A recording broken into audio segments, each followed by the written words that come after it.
Cerró los ojos, encandilada por el sol que ya se elevaba sobre las copas de los árboles. La falta de costumbre, pensó, sin detener sus pasos, ni volver la cabeza cuando dobló en la esquina. Abandonó la calle Artigas sin dirigir una última mirada a esa casa donde había pasado el último año de su vida. Si es que a eso que dejaba atrás se le podía llamar vida. Sabía dónde tenía que ir, pero no estaba apurada. Ansiaba respirar el aire de la mañana y perderse por cualquier parte antes de preguntar cómo llegar a la dirección estampada en la tarjeta que llevaba en la cartera. Sonrió al pensar en su propósito de perderse. Ella había estado condenada a eso desde el último instante en que abandonó la aldea de Polonia para cruzar el mar en un barco cuyo destino era Buenos Aires.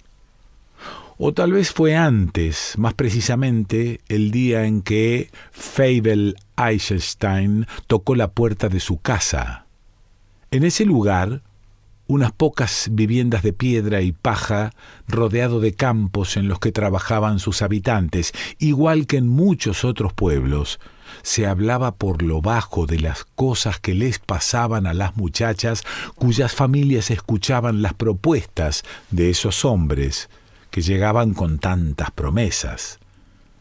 Sin embargo, por conveniencia o desesperación, la gente cerraba los ojos y los oídos, pensando que nada podía ser tan malo en ese inmenso país que estaba del otro lado del mar, si era cierto que, como también se afirmaba, allí era posible comer 2 veces por día todos los días. A Lucia no se le ocurrió que podía negarse, ni siquiera pensarlo, cuando su hermano mayor la sentó frente a él y le habló del asunto. Sus padres y 2 hermanas menores habían muerto en el último pogrom y su casa había sido incendiada. Ella, Eisen y su mujer se salvaron de milagro porque esa tarde se habían demorado en el río, las 2 mujeres lavando ropa y el varón pescando. Cuando escucharon el galope primero y los gritos después, se escondieron entre los arbustos de la orilla hasta que todo pasó. Zoe, su cuñada, no la quería. Lucia tampoco a ella. De modo que cuando apareció aquel hombre y el hermano le contó, preparó sus cosas y a los pocos días ya estaba alejándose sin pena de Gdansk en aquella primavera de 1926, y ni siquiera se preguntó si volvería alguna vez. En la bodega del barco alemán conoció a otras mujeres provenientes de distintas aldeas. Algunas viajaban como ella, con la promesa de trabajo en alguna casa rica de Buenos Aires. Otras iban a encontrarse con sus maridos, hombres con los que se habían casado por poder, compatriotas que, emigrados a la Argentina, deseaban unirse a mujeres de su misma nacionalidad. Con algo de suficiencia y bastante desdén, exhibían ante la mirada de incredulidad y asombro de sus compañeras menos afortunadas los papeles con la firma de los rabinos certificando esos matrimonios. Con la mayoría de ellas iba a encontrarse en el elegante café parisien, paredes tapizadas, imponentes puertas de roble, cortinados de terciopelo, arañas de cristal, ubicado en la zona más distinguida de Buenos Aires, un barrio que después supo se llamaba Recoleta, esperando, como ella, ser exhibidas y rematadas ante un buen número de señores, entre los que había dueños y regentes de prostíbulos, banqueros, comerciantes, políticos y hasta funcionarios del gobierno. Una cachetada feroz, propinada por Feivel Eisenstein, creyó que su cabeza volaría, la hizo olvidarse del intento de tapar su desnudez.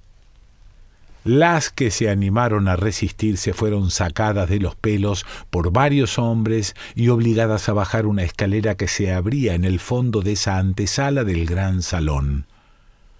Luya prefirió no imaginarse qué las esperaba en ese sótano, que había conocido ni bien salió del puerto de Buenos Aires y en uno de cuyos cuartuchos había sido violada por Eisenstein, seguramente como las demás, por él o cualquiera de los tantos que estaban en el lugar. Y después hizo un esfuerzo para pensar que era otra la que se paseaba delante de aquellos desconocidos, algunos de los que, ya iniciada la subasta, subieron al estrado con el fin de apreciar de cerca la mercadería que iban a adquirir para sus negocios. Unos le metieron los dedos en la boca para verle los dientes, otros le apretaron el trasero y los pezones, y varios le palparon la entrepierna. Reprimió las ganas de salir corriendo porque ya sabía que era inútil, y respiró cuando le hicieron subir a un auto en el que Eisenstein esperaba que la llevaría, junto con otras 4 infelices, a la casa de la calle Artigas. Una mujer abrió la puerta y los hizo pasar. Un momento después, estaban todos en un pequeño salón. Él, luego de sacarse el sombrero, se sentó en el sillón que estaba detrás de un escritorio, sobre cuya superficie lustrada apoyó las manos y se quedó mirándolas en silencio. Ninguna abrió la boca. Por fin, Eisenstein informó que era el responsable de ese lugar, que comenzaría a funcionar el próximo sábado, y enseguida su cabeza se volvió hacia la mujer que los había recibido y que ahora se hallaba parada a su lado mientras decía: «Les presento a Liuba, la regente. Después de mí es la que manda». Al cabo de un breve silencio, Eisenstein habló de horarios, de obligaciones, de reglas, de obediencia y de castigos, de los turnos rigurosos, 15 minutos por cliente, y de la tarifa de los 2 pesos cada uno. También del pago de la comida, a descontar de lo que cobraban. Y esa fue la primera vez que Luya y sus 4 compañeras escucharon el nombre de la Varsovia, Sociedad Israelita de Socorros Mutuos. Liuba, que era polaca y judía como ellas, les hablaba en yiddish y fue la que se encargó de llevarlas, a Shira y a Yana primero, a Luya, Pola y Jaffa al día siguiente, a adquirir la ropa necesaria para el trabajo, batas transparentes, lencería de puntillas y encaje, medias, portaligas, y un vestido de calle para cuando debían acompañarla al mercado a hacer las compras. También fue quien las instruyó en los conocimientos indispensables para ejercer el oficio, y todo lo que les enseñó pidió que lo ensayaran delante de ella para ver si habían aprendido algo. Yana y Shira, después de la viaba, como Liuba denominó a la paliza que Feivel les había dado, y de pasar 2 días en un cuarto del fondo de la casa sin comer y durmiendo en el suelo por haberse resistido a las lecciones de Liuba, se sumaron al entrenamiento que culminó con la recomendación sagrada: el lavado con permanganato después de cada turno y el recordatorio: el cliente compra su ficha, hace uso de la pupila y debe irse contento pase lo que pase, porque eso asegura que vuelva. Así que el pedido de socorro era solo si el tipo las estaba por matar.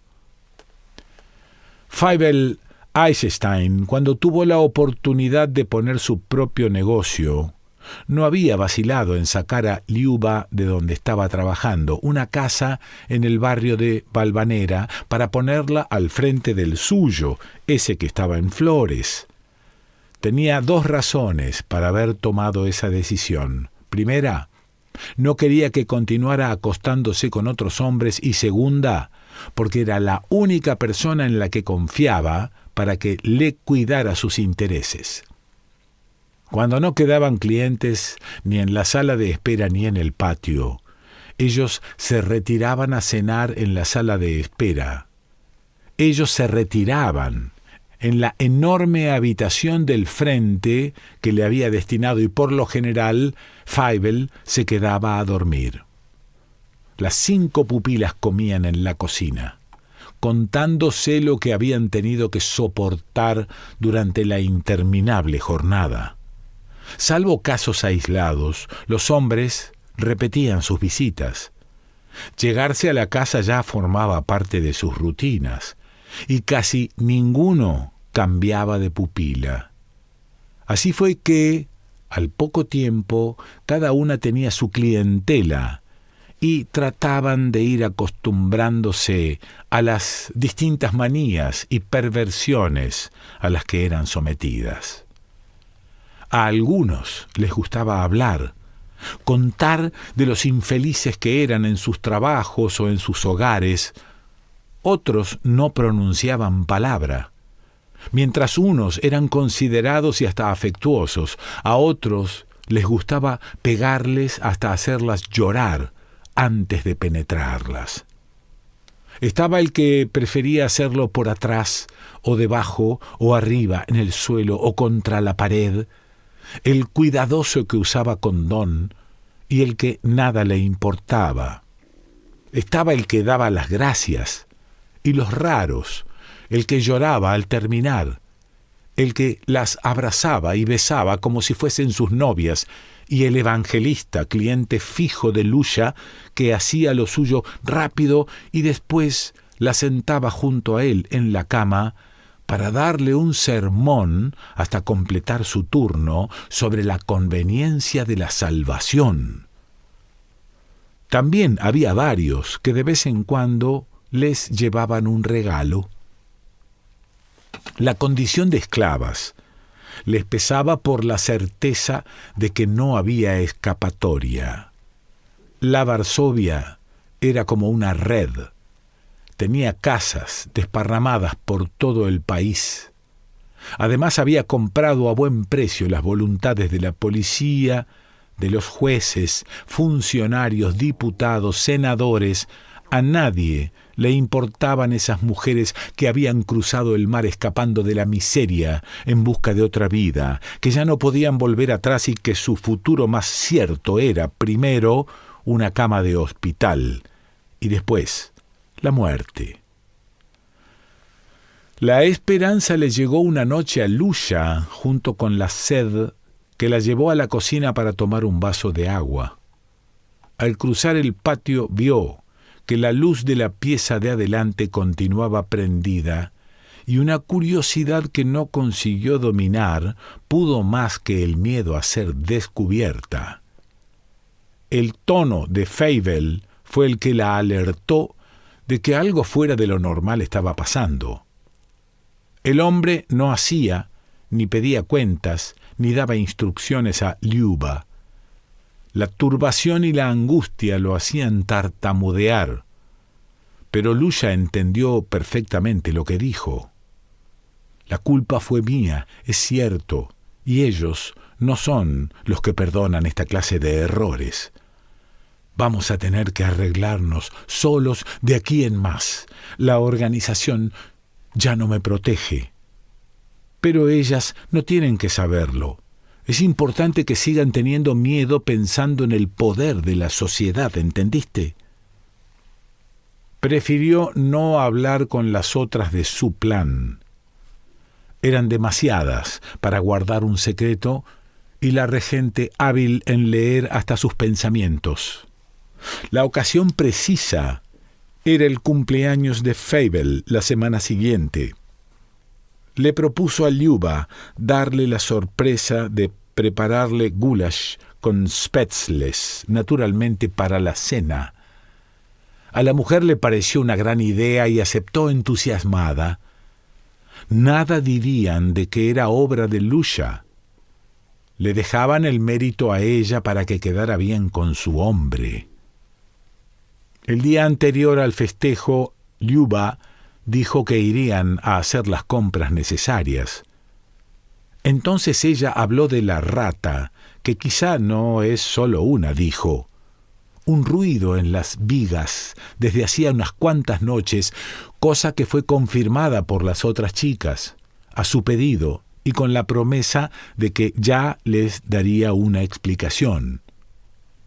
Eso había que solucionarlo rápidamente, de modo que a la carne, la harina, el extracto de tomate, las cebollas, los huevos, el pimentón y la paprika, agregaron el veneno. Dirigió los pasos hacia la Plaza de Flores. Se daría el gusto de sentarse en un banco bajo los árboles, por fin. Pensó en sus compañeras. Había hablado con ellas, cuando en la habitación de adelante dejaron de oírse ruidos. Shira y Jaffa empezaron a reírse, Pola y Yana a llorar. Ella fue la única que se animó a abrir la puerta, y como la abrió, la cerró. Habían decidido reunirse en su pieza para hacer planes.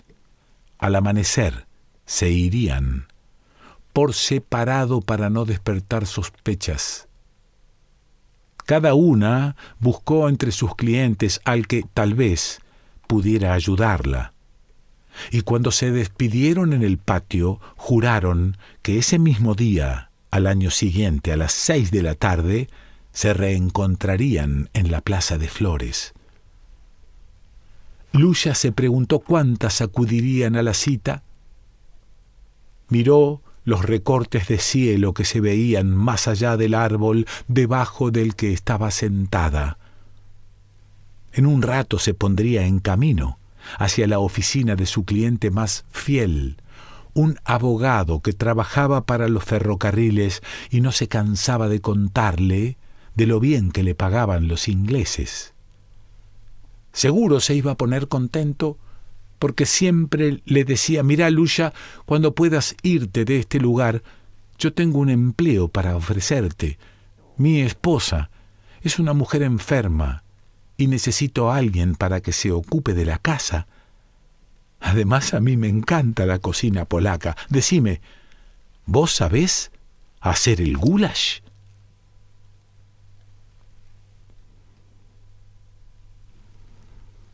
Mabel Pagano.